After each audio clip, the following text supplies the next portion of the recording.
Hello, friends. This is Dave Hurwitz, executive editor at ClassicsToday.com, here with an adjunct to our How It's Done talk on Janáček. Now, in discussing Janáček, I mentioned that most of his music consists of two elements. One, an ostinato of some kind, which means a repeated rhythmic figure or a pattern of some kind, and a little tune. A little tune that he can repeat any number of ways to give it all kinds of different perspectives and expressive meaning, from happy to sad to crazy to screaming to hysterical to, there's no limit to what he can do with it. But in this case, because we're talking about miniature masterpieces, we're going to do a little tiny piece. It's only 1 minute and 44 seconds long, but I want to play it because I think it so marvelously encapsulates his style. It's the end, which is marked introduction, entrada, or entrance, let's put it that way. But it's the last movement of his glagolitic mass. And I do want you to have a look at the score, because as with all these things by Janáček, it is just so unbelievable. Let's put up a page of music. You'll see what's going on with it. And I'm only going to use this one page of music. We'll play it for as long as it goes, which it's only 4 bars. So it's not going to be very long. And then we'll just let it rip for the rest of it. But look at what you've got. You've got two. I like this page because it's nicely spread out. See where all those empty spots are? That's where you would have instruments otherwise that play in this piece. But he doesn't use them because in his late works, as I mentioned, he didn't want to use instruments if he didn't need to. He drew his own music paper to keep down the number of bar lines and instruments he was using. So you've got 2 flutes, you've got 1 clarinet. That's it. And then you've got 4 horns and 4 trumpets and timpani. That's the next batch. And then you've got strings, your regular strings on the bottom of the page there.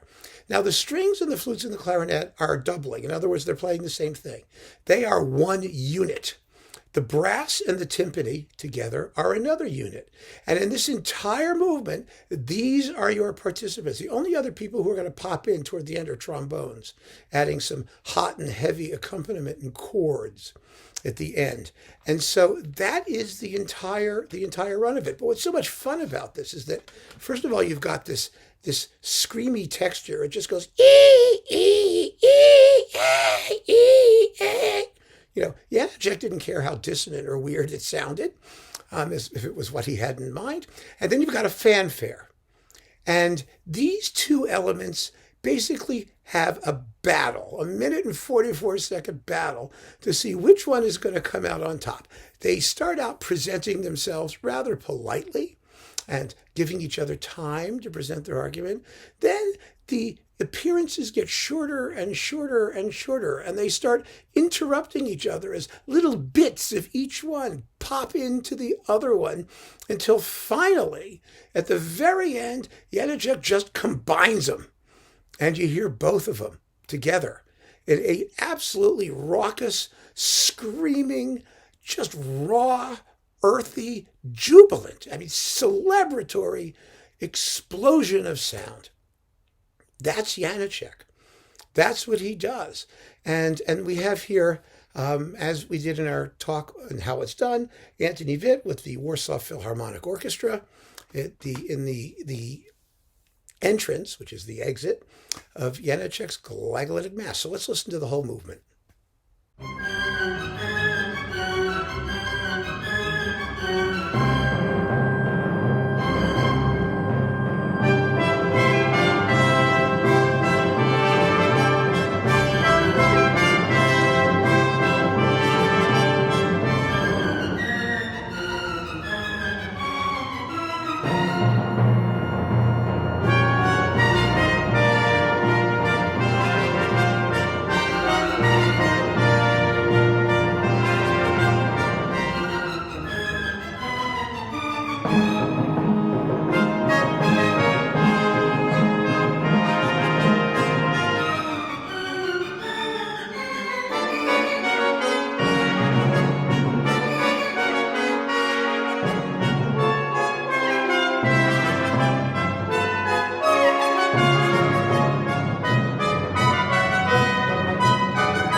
amazing thing that is. But look at how simply it's achieved. 2 textures, 2 patterns, 1 little tune, and that's it. That's all Janáček requires to create an absolute miniature masterpiece. So keep on listening, folks. Thanks so much for joining me. Take care.